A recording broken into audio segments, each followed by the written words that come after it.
Hello viewers, welcome back to your YouTube channel Economics X. My name is Indu Sharma. So guys, today we will discuss very important topic, that is microeconomy class 11, and the important topic is central problem of an economy, and every economy has to face this problem. So first we just understand what is central problem of economy.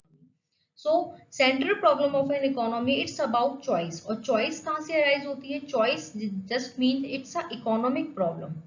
It's a economic problem. Every economy has to face this problem. This is a choice problem because we have alternative uses of the resources. So the central problem of economy is the making a choice among alternative uses of resources is known the basic concept of the central problem. So क्योंकि हमारे पास resources जो होते हैं वो क्या होते हैं, limited होते हैं। बिकॉज और रिसोर्सेज में क्या क्या आता है? Land, labour, capital and enterprises. क्या क्या रिसोर्सेज में आता है? Land, labour, capital and enterprises.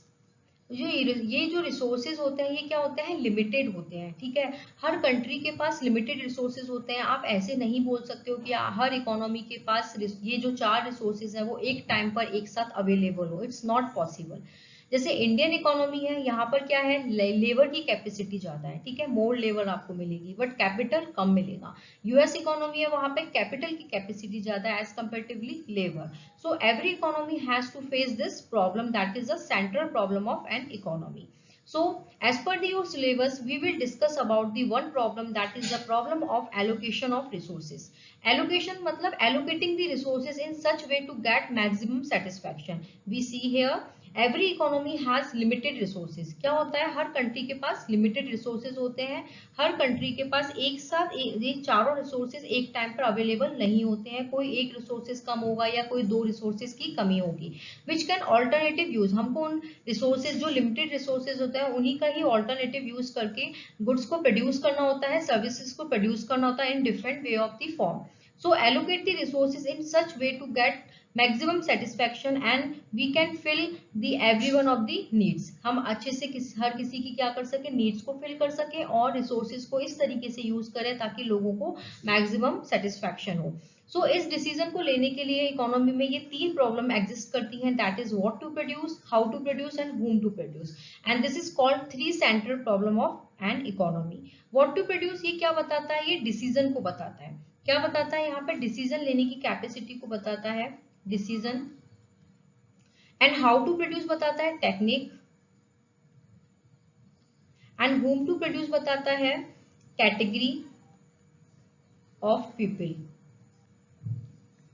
एक एक करके इस टॉपिक को हम समझते हैं जो बहुत इंपॉर्टेंट है आपके एग्जाम पॉइंट ऑफ व्यू से, और आपको चीजों को एग्जैक्टली अंडरस्टैंड करने के लिए भी ये बहुत इंपॉर्टेंट होता है, क्योंकि ये इकोनॉमी ये it's not about the theoretical concept, this is a practical way, और हर इकोनॉमी को ये प्रॉब्लम फेस करनी ही करनी पड़ती है।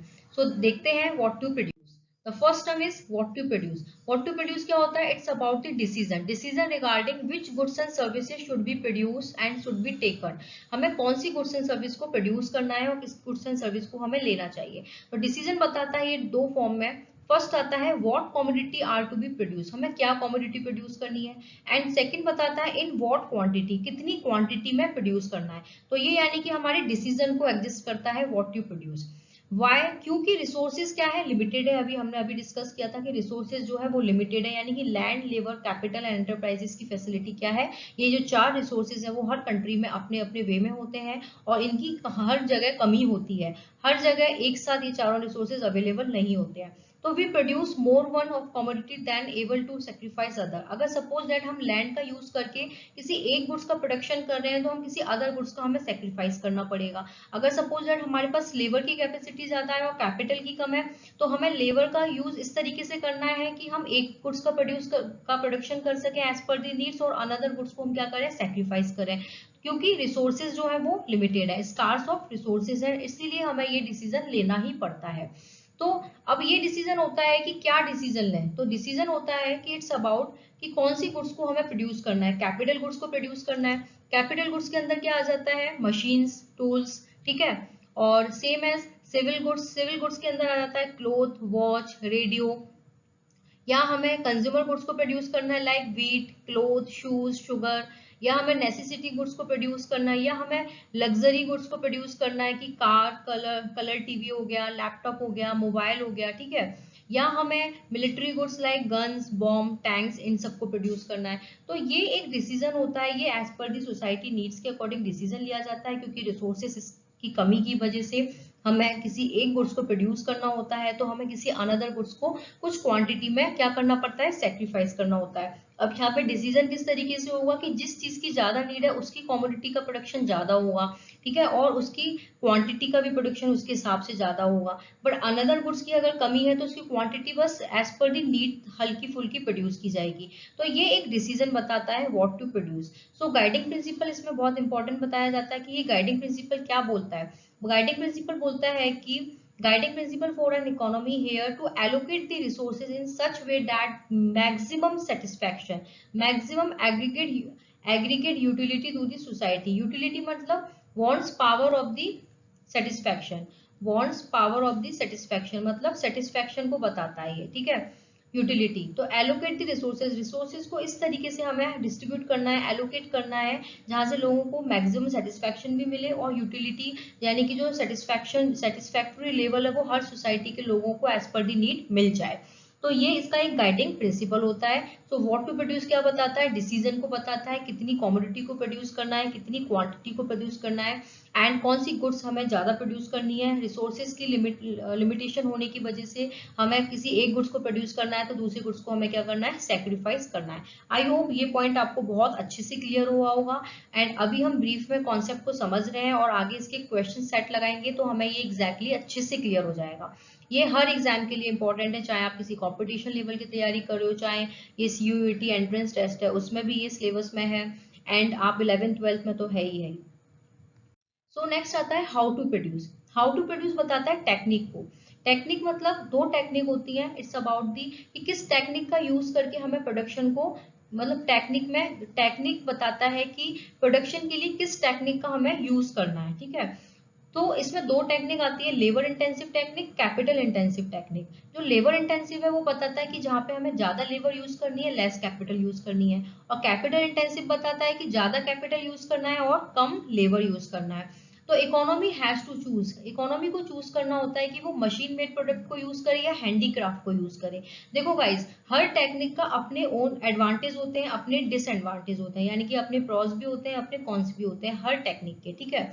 अगर वो मशीन मेड यानी कि कैपिटल इंसेंटिव टेक्निक को यूज करता है, जहां पे लेबर को कम यूज करता है, तो मशीन मतलब क्या होता है, कैपिटल, ठीक है। कैपिटल इंटेंसिव को यूज करता है तो क्या होगा, कैपिटल ज्यादा रिक्वायरमेंट होगी, अनएम्प्लॉयमेंट क्रिएट होगा, क्योंकि लेबर की कैपेसिटी ऑटोमेटिकली कम हो जाएगी। जब आप मशीन का ज्यादा यूज करो तो उतना लेबर नहीं लगेगा, क्योंकि मशीन से प्रोडक्ट जल्दी होगा। क्वालिटी इंक्रीज होगी, क्वांटिटी इंक्रीज होगी, और जो प्रोडक्शन का अमाउंट है वो हम ज्यादा कर सकते हैं, ठीक है। प्रोडक्शन अमाउंट को भी हम क्या कर सकते हैं, ज्यादा इंक्रीज कर सकते हैं, ज्यादा बल्क में प्रोड्यूस कर सकते हैं अगर वी यूज मशीन प्रोडक्ट, ठीक है, we use capital intensive technique. Now the second point, handicraft. Handicraft के अपने बेनिफिट्स हैं। अगर हैंडीक्राफ्ट को होगा तो मोर लेबर यूज होगा, यानी कि अनएम्प्लॉयमेंट नहीं होगा, एम्प्लॉयमेंट अपॉर्चुनिटी बढ़ेगी, लोगों को रोजगार मिलेगा। प्रोडक्शन लेकिन लो होगा, ये इसका एक ड्रॉबैक है, ठीक है। जितना बल्क में मशीन मेड प्रोडक्ट में होगा उतना इसमें नहीं होगा, क्योंकि यहाँ पे लेबर ज्यादा लगेगी, तो लेबर का तो भाई लेबर के हिसाब से काम होता है। हैंडीक्राफ्ट थोड़ा स्लोली मूव होता है कंपेरेटिवली मशीन मेड प्रोडक्ट से, बट लेबर ज्यादा लगेगी तो एम्प्लॉयमेंट अपॉर्चुनिटी इंक्रीज होगी। बट मशीन मेड प्रोडक्ट में अगर कैपिटल ज्यादा लग रही है तो अनएम्प्लॉयमेंट क्रिएट होगा। तो हर टेक्निक के अपने बेनिफिट्स होते हैं और अपने लॉसेस होते हैं, ठीक है, अपने एडवांटेज होते हैं और अपने डिसएडवांटेज होते हैं। हम ये नहीं कह सकते कि ये टेक्निक अच्छी है, ये टेक्निक गलत है, या ये टेक्निक बेकार है, ठीक है। तो देखते हैं नेक्स्ट कि इसका जो गाइडिंग प्रिंसिपल है वो क्या बताता है। लेबर इंटेंसिव में मैंने बता दिया कि इंडिया और चाइना, यहाँ पर ज्यादा लेबर की जरूरत पड़ती है as comparatively capital. Capital intensive like US economy, जहां पर मोर कैपिटल है और लेबर की बहुत कमी है, ठीक है। गाइडिंग प्रिंसिपल बताता है कि टेक्निक को हमें इस तरीके से चूज करना है जिसमें कॉस्ट ऑफ प्रोडक्शन मतलब कम लगे। जब हम किसी भी गुड्स का प्रोडक्शन करते हैं, गुड्स को प्रोड्यूस करते हैं, तो वहां पे हम देखते हैं कि हमें प्रॉफिट ज्यादा हो और लॉसेस क्या हो, कम हो, ठीक है। प्रॉफिट क्या हो, ज्यादा हो, और लॉसेस कम हो, यानी कि जो प्रोडक्शन हम कर रहे हैं तो क्या उसमें जो कॉस्ट ऑफ प्रोडक्शन यूनिट है वो ज्यादा लग रही है या कम लग रही है, ये चीज बहुत मैटर करती है, ठीक है। तो कॉस्ट ऑफ प्रोडक्शन पे ही इस टेक्निक में जो डिसीजन है वो लिया जाता है, उस टेक्निक को चूज किया जाता है कि हमें लेबर इंटेंसिव यूज करना चाहिए या हमें कैपिटल इंटेंसिव यूज करना चाहिए। The third point is whom to produce. This is also very important. Whom to produce बताता है कैटेगरी को, किस कैटेगरी को, कि who will consume the goods. Suppose that कुछ लोग हैं जो बहुत अमीर हैं, कुछ लोग हैं जो बहुत गरीब हैं, ठीक है। तो हमें किस कैटेगरी के गुड्स को प्रोड्यूस करना है कि जो अमीर लोग हैं वो भी यूज कर सके और जो गरीब लोग हैं वो भी यूज कर सके। ऐसा तो नहीं है ना कि इकोनॉमी में हम उस गुड्स का प्रोडक्शन करेंगे जो सिर्फ ओनली अबाउट दैट, कि वो सिर्फ ये बताए कि ओनली रिच पीपल है जो अफोर्ड कर सकते हैं, जिनका इनकम बहुत अच्छा है, जिनका सोर्स बहुत अच्छा है, तो सिर्फ वही यूज करें। It is not possible. Economy हर चीज को बैलेंस करके चलती है ताकि अमीर गरीब दोनों लोग प्रोडक्शन दोनों गुड्स का यूज कर सके, सर्विसेज को ले सके। So whom to produce the situation about the category who will consume the goods, ठीक है। तो ये आता है हमारा होम टू प्रोड्यूस में। अब now the thing is capacity to buy depend upon how income is distributed among the factor of production. अब हमारे पास 4 फैक्टर होती है, ठीक है। कितनी होती है? 4 फैक्टर्स होती हैं, राइट। जैसे कि land, labour, capital and enterprises. अब हम ये देखते हैं कि इनसे हमें क्या इनकम जनरेट हो रही है। ये जो डिस्ट्रीब्यूशन ऑफ इनकम है इसी के बिहाफ में किया जाता है। लैंड के बिहाफ में हमें क्या मिलेगा? लैंड के बिहाफ में हमें मिलता है रेंट, रेंट कितना दिया गया है। लेबर के बिहाफ में हमें मिलता है वेजेस, ठीक है। कैपिटल के बिहाफ में हमें मिलता है ये इंटरेस्ट, एंड एंटरप्राइजेस के बिहाफ में मिलता है प्रॉफिट। तो ये कितना डिस्ट्रीब्यूट किया गया है लोगों के बीच में, फैक्टर ऑफ प्रोडक्शन के बिहाफ में कितनी लोगों को इनकम जनरेट हो रही है, उससे ही डिपेंड करता है कि कौन किस कैटेगरी में आता है और कौन गुड्स को यूज करेगा, कौन गुड्स को नहीं यूज करेगा। तो कंजम्पशन पावर भी बताई जाती है, वो डिपेंड करता है हर इंसान की लेवल ऑफ इनकम पे। अगर इनकम अच्छी है तो definitely they will use more, and अगर इनकम अच्छी नहीं है तो वो सिर्फ नेसेसिटी गुड्स है उसी को यूज करेंगे, बट जो एडवांस गुड्स होती हैं, जो एडवांस सर्विसेज होती हैं, उनका यूज नहीं कर पाएंगे। तो होम टू प्रोड्यूस कैटेगराइज करता है लोगों के बीच में कि कौन इस गुड्स को प्रोड्यूस करता, कौन इस गुड्स को यूज करेगा अच्छे से। और ये भी बताता है कि अगर गरीब लोग ज्यादा हैं तो उनके लेवल से हिसाब से हमें किस तरीके से वर्क करना है, हमें कैसी गुड्स को प्रोड्यूस करना है, और रिच लोग हैं तो उनके हिसाब से। तो ये लोगों के बीच में एक कैटेगरी को डिसाइड करता है होम टू प्रोड्यूस। और ये डिपेंड करती है लोगों की इनकम के ऊपर, और लोगों की इनकम डिपेंड करती है फैक्टर ऑफ प्रोडक्शन को के ऊपर, कि फैक्टर ऑफ प्रोडक्शन को किस तरीके से डिस्ट्रीब्यूट किया गया है, ठीक है, किस तरीके से लोगों ने इनकम जनरेट करी है। तो ये डिपेंड करता है किसके ऊपर? फैक्टर ऑफ प्रोडक्शन के ऊपर। So we know that the whole output is distributed among factor of production which have to be contributed. So the guiding principal इसके पॉइंट के अंदर क्या होता है कि इकोनॉमी ये देखेगी कि किसकी अर्जेंट नीड है सोसाइटी के अंदर, और किस तरीके से उनको अर्जेंट नीड के हिसाब से सेटिस्फेक्शन हम ज्यादा दे सकें, ठीक है। अगर सपोज दैट रिच पीपल है, उनकी अलग नीड्स हैं तो उसके अकॉर्डिंग प्रोडक्शन होगा। गरीब लोग हैं उनके लिए बस नेसेसिटी गुड्स मैटर करती है तो उनके लिए प्रोडक्शन अलग तरीके से होगा। तो अब ये तो है नहीं कि हर दोनों को बैलेंस करके प्रोडक्शन हो जाए, क्योंकि रिसोर्सेज क्या है, लिमिटेड है। तो इकोनॉमी इसमें डिसाइड करती है कि as per the urgent needs, as per the urgent need of the society and the citizen of the people to get maximum satisfaction. तो guys ये 3 पॉइंट होते हैं, what to produce, how to produce and whom to produce. I hope ये point बहुत अच्छे से clear हुए होंगे आपको। और अगर आपको अच्छे से क्लियर हुआ है, so guys do subscribe my channel, like my channel and share my channel more and more.